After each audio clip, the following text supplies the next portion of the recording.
Hi, and welcome to the CTEC Sport and Physical Activity Taster.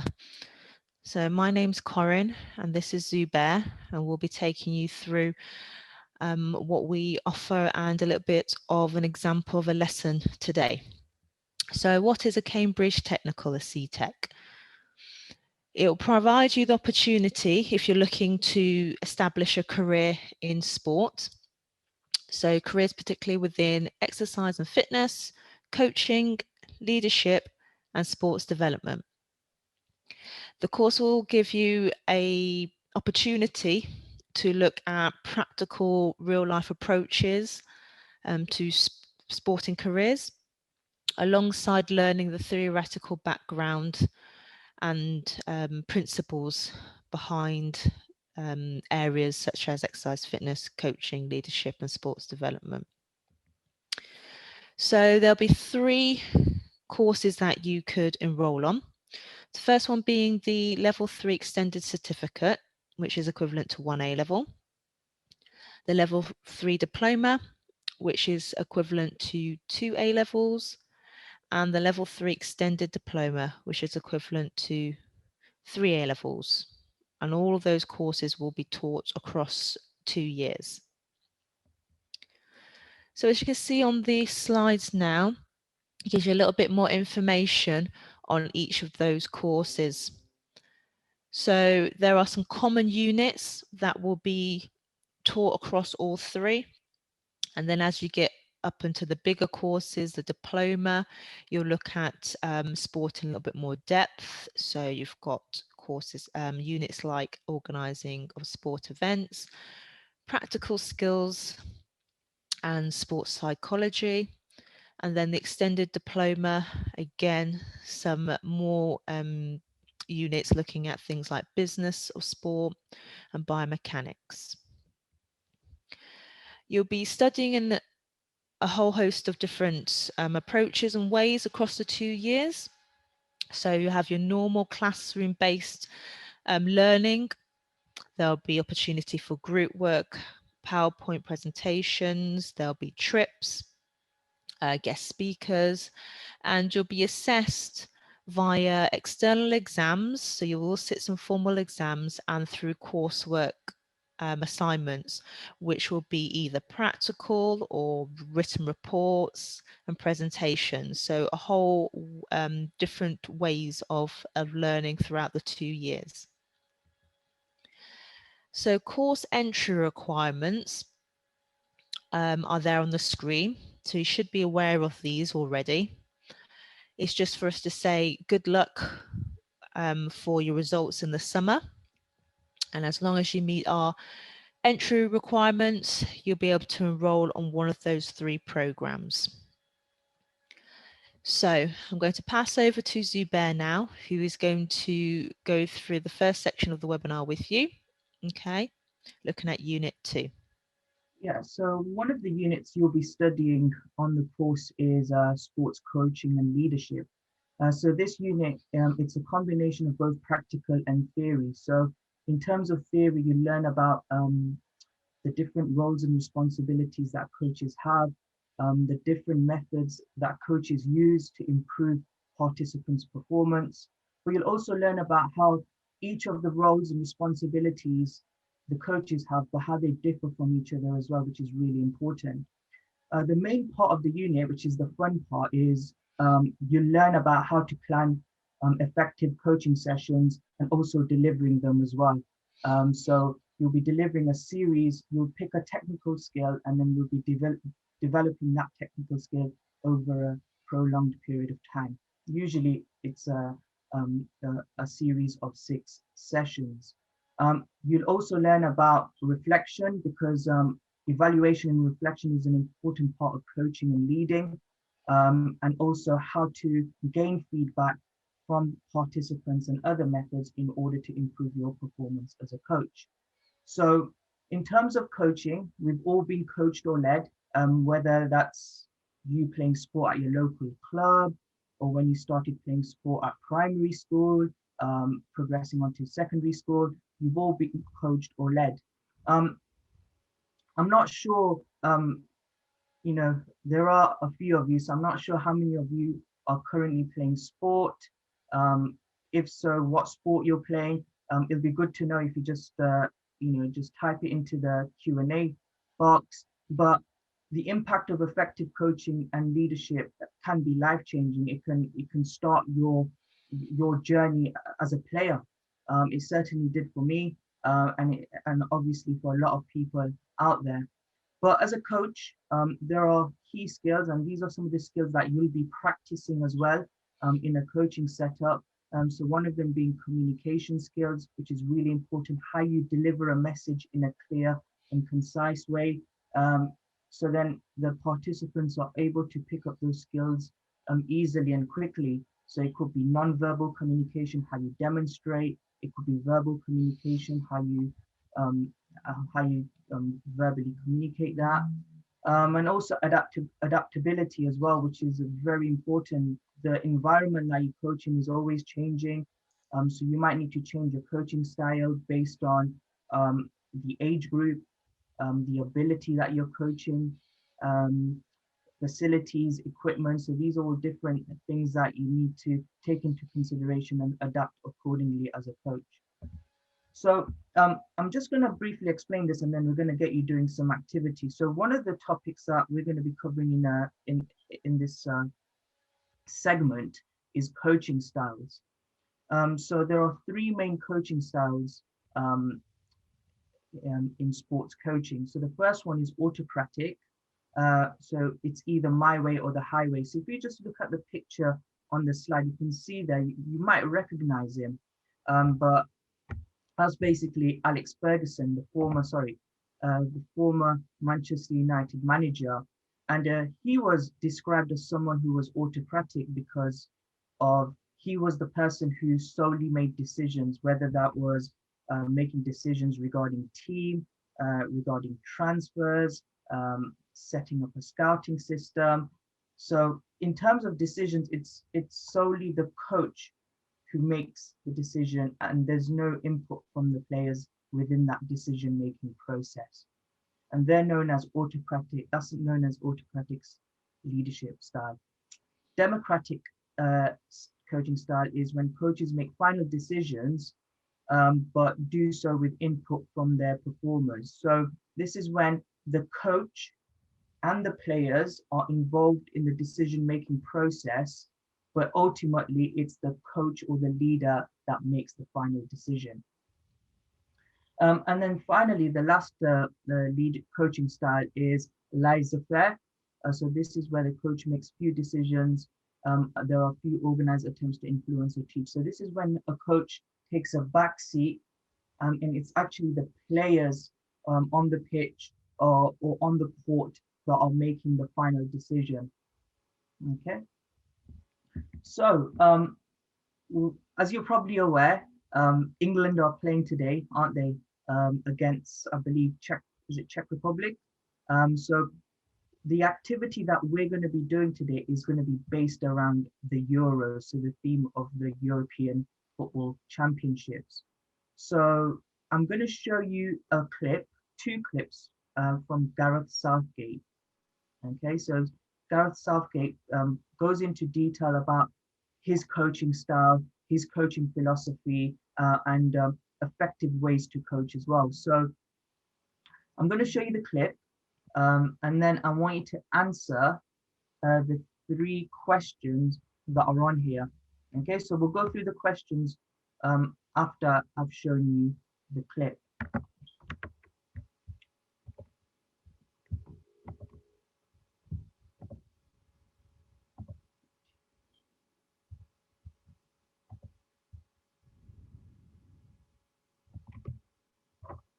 My desire when I became a coach was to help people to achieve the maximum they might be able to achieve as a player.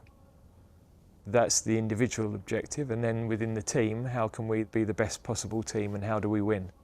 And obviously at different age groups that you work with, the balance of what's the most important part in that can change a bit, but fundamentally if we're helping players to develop and improve, then we have a better chance of winning. So for me it's about improving the individuals and improving the team, focusing on the things that we can affect, that the player can affect. I like players to have responsibility, to think about what we're asking them to do, to have an opinion on the way that we're asking them to play and the way that we're asking them to train. I think if they have some ownership of what's going on, then that's going to help them to make better decisions on the field, and also probably to buy in more to the way that we're trying to progress. So certainly senior players would have a very good view on what's brought them success. They're the ones playing the game, so if I don't listen to their opinions and their views, then we're missing a piece of evidence and opinion that can make us a better team. So I like to hear that. I like them to speak up in meetings. I like them to have an opinion on the game, because in the 85th minute they've got to make a decision that might win or lose the game, and we can't make all of those decisions from the sideline. There are many different ways. Okay, so if I just stop it there and go back to the slide. So I'd like you to answer the following 3 questions, and if you can just type your answer into the Q&A box, that'll be fantastic.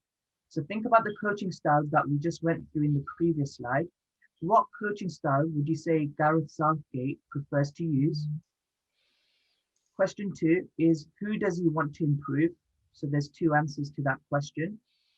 And then the third question is, who has valuable input to give and why? Okay, so those are the 3 questions we would like you to answer. So if you can just type that up.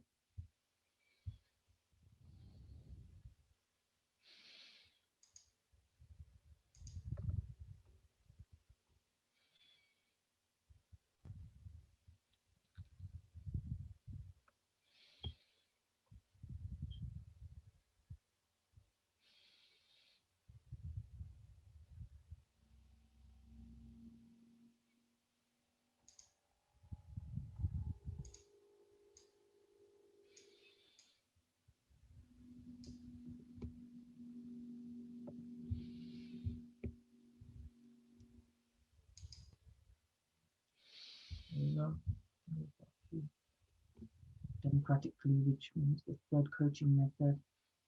Okay, Gareth Southgate prefers to coach democratically, which means that he likes the input of his players. We've had another response, democratic. Anyone else? Players and the coaching staff aims to improve. Excellent. Some good answers here. Coaches democratically. Democratic. Yep. So the first one, coaching style, definitely democratic.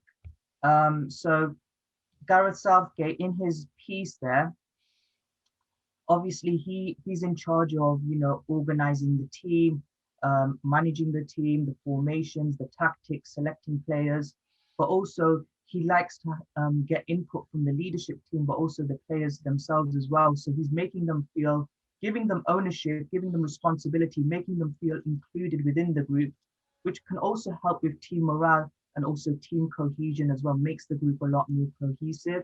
But ultimately, it's Gareth Southgate who makes the final decision, and hopefully make some good decisions tonight. Okay, second one is, who does he want to improve? So 2 answers, please. So again, if you can just type that into the Q&A box.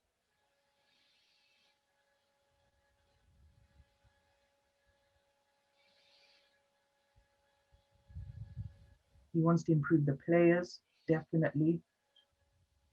Says the ones who are playing the game.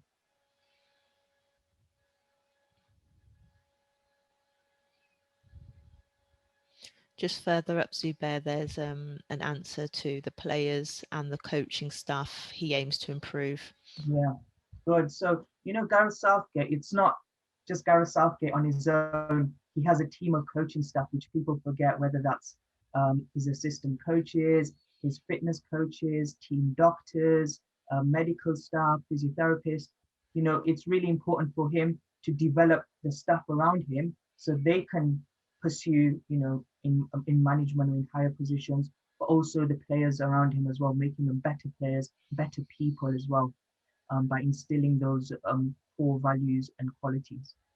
And finally, who has valuable input to give and why?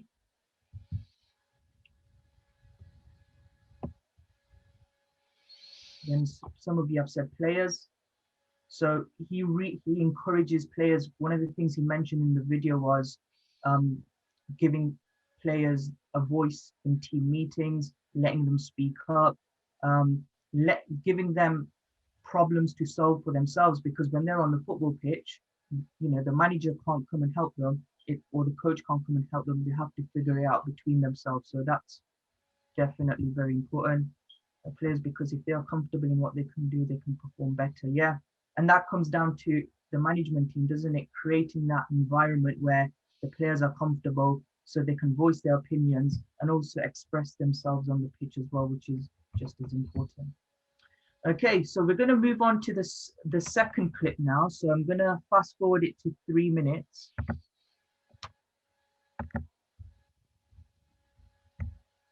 Oops. And up. 3 minutes.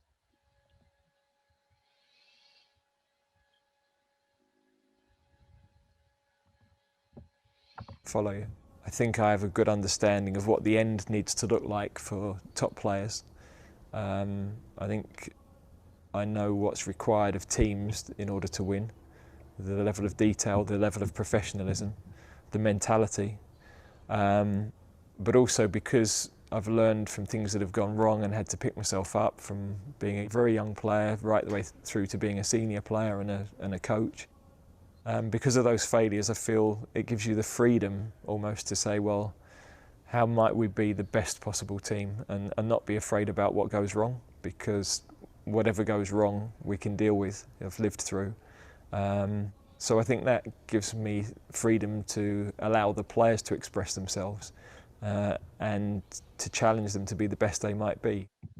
Okay, so I'm just gonna go back to the slide again. There we go.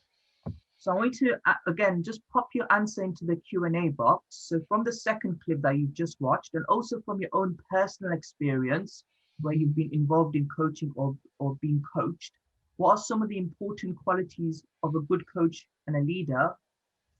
And I also want you to consider the final question as well, which is a higher level question, is when might a different coaching style be useful?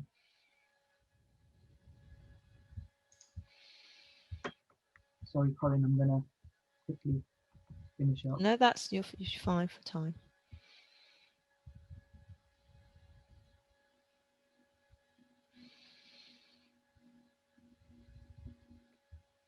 So what are some of the important qualities of a good coach or a leader?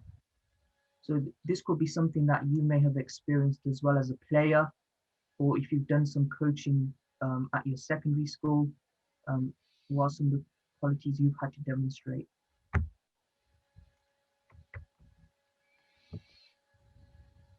A coach or leader, helpful and understanding, definitely. Yeah, respect. Yeah, that's a very important quality. Yeah, respecting people around you. It needs to take interest in the performer so they stay motivated. Yeah, good. So motivation is a key factor, isn't it? Keeping players motivated. You can coach the most talented player in the world, but if they're not motivated, you're not going to maximize their potential. So that's very important. Anything else, guys? Being positive and supportive, patient. Yeah, I like the fact that you're all using these key terms, good qualities and structure, kind, sympathetic. Yeah, excellent. Some really good qualities there. And again, just finally, one of the things, Gareth Southgate, you think about all the players that he's coaching, the players come from different clubs. So you think about the Premier League, you have players coming from different clubs. You've got players coming from Germany, such as Jadon Sancho, who plays in Germany for Borussia Dortmund. So then he has to get all these players from the clubs, bring them together, keep them motivated, keep them cohesive, and create a strong bond. So again, those are some of the challenges that he's faced with and the qualities that he has to demonstrate in order to do that. Okay, right, we're going to move on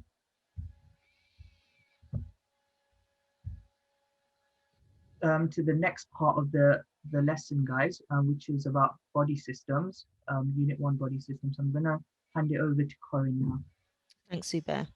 So at the start of the course in year 1, you are going to be focusing on body systems. So continuing on with your learning from science and human biology in particular. So what I want you to do is in those blue boxes there, we can see some key terms for the different body systems. If you just make a note of those words somewhere, please. So we've got the bones and joints, the heart, lungs, blood vessels and blood, muscles, and energy systems, and that's aerobic and anaerobic. So you can see from those pictures, we'll be looking at in detail, not only about how performers are playing within different sports, but how is that possible? We'll be looking at the anatomy, the makeup of your body. How are these things working on their own and together to allow the sports performer to perform at their optimum level? Okay, so if you can go on to the next slide then, please, Beth. Thank you. So I'm not sure how many of you watch netball, but the London Pulse team beat the Seven Stars 42-40 in the Netball Super League, and that was played on the 13th of June this year, which was also coincided with being the hottest day of the year so far. So the score was close and required all players to work the hardest throughout the 4 12-minute quarters. Okay, so netball is a very fast-paced game. It is very much from end to end. Okay. So what we're going to do is in a moment, we're going to show you about 2 minutes of the game. Okay. While that is occurring, in the Q&A box, please, I want you to think about those areas of the body system and jot down how these netballers are using those areas of the body to help with their performance. Okay, so for example, the netballer's heart will be, and then I want you to give a little bit of information that you already know. Okay, so while the video is playing, if you could pop those bits into the chat for me, that'd be lovely. Slowly, but when they got into it, you think they were going to take the momentum, and again just made some silly errors that pulls back in the game. And I feel that this is sort of set the structure for this game, and I think it's just now who can put out the more clinical performance. Stars, first one's out the block. For Georgia Roll's goal, they take them to 9. There's been no changes after the break for both teams. So the starting sevens getting another quarter to show what they can do. It's Decker, great positioning at the top of the circle, and Radaman, she nets. Yeah, and I think that was beautifully played round by London Pulse. Really clear options to the ball. And I think when the ball's more direct, just like that, a more frustrated pass from Jones there, but do you know, it's an opportunity when you've got someone like rowing the circle to get earlier ball to circle. It just outplays the defence slightly, changes it up. And that's that early look into the circle. Georgia Rowe on the front hold.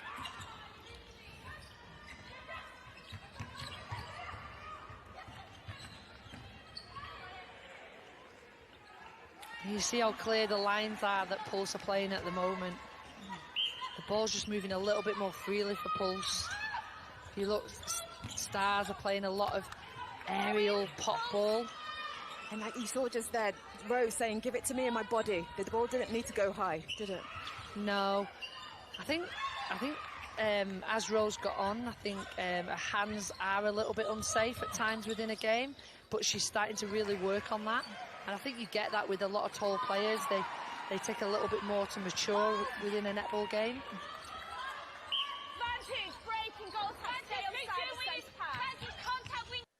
Stop it there, Corinne. Yeah, lovely. Thank you. If you pop it onto the last slide for me, please. Excellent. So I've got a couple of answers coming through on the chat there. Okay, so you can see on the screen now. So wanted you to try and write a sentence for each of the different areas of the body systems that we're going to be looking at. So heart, blood, lungs, energy systems, etc. So some of the responses that we've got are really good. So we've got there from Kelsey, the netballer's heart will be working hard to receive oxygenated blood that will go to the working muscles.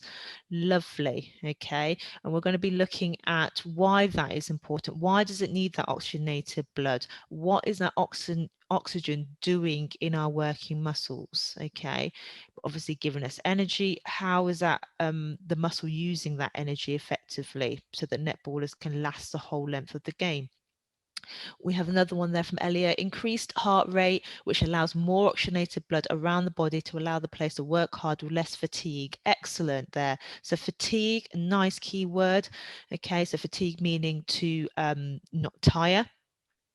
So obviously in that game, we've got 4 quarters of 12 minutes. These netballers need to be able to perform to a high level throughout each of those quarters, okay, without getting tired. And then we have another suggestion here, heart pumping more blood around the body as to get oxygen to the muscles. Yeah, so we need to be thinking about all the different types of muscles that the oxygen needs to reach. So we've got muscles in the legs, okay, we've got muscles in the core. Obviously the muscles in the arm are important to receive that ball and to be passing it effectively, okay. So all of these things we'll be looking at in a lot more detail when it comes to that unit 1 body systems. Now this unit would be assessed by an exam. So it'd be important that you understand all these body systems, how they work together so that you'll be able to answer a range of different questions and when it comes to that exam.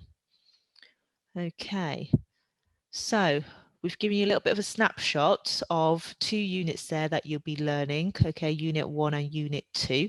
So I hope that's been really informative for you. What we'll do now is we'll have a couple of minutes now over to you. If there's any pressing questions that you would like to ask, then you've got some time now, okay? We won't be able to obviously answer loads of questions, but there is a couple of minutes. If you've got a question that you would like to ask myself or Zubair about the sports course, then can you please type it into the Q&A now for us, and we'll try and get those answered for you. I think there was one a bit further up. Yeah. How many people have joined this course?